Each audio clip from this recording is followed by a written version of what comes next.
কল্পনা থেকে জাগো। পরিকল্পনা মাফিক কিছুই হয় না এই অভিশপ্ত পৃথিবীতে। যতই তোমার বয়স বাড়তে থাকবে, তুমি অনুভব করতে থাকবে বাস্তবতায় শুধুমাত্র অস্তিত্ব আছে দুঃখ, কষ্ট আর যন্ত্রণার। শোনো, এই পৃথিবীর যেখানেই তুমি তাকাও না কেন, আলোর নিচে আধারের অস্তিত্ব থাকবেই।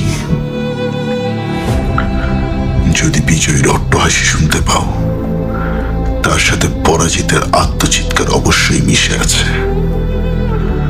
নিজেকে শান্তিতে রাখার স্বার্থপর প্রবণতাই সকল যুদ্ধের মূল কারণ। আর ভালোবাসাকে রক্ষা করতেই জন্ম হয় ঘৃণার।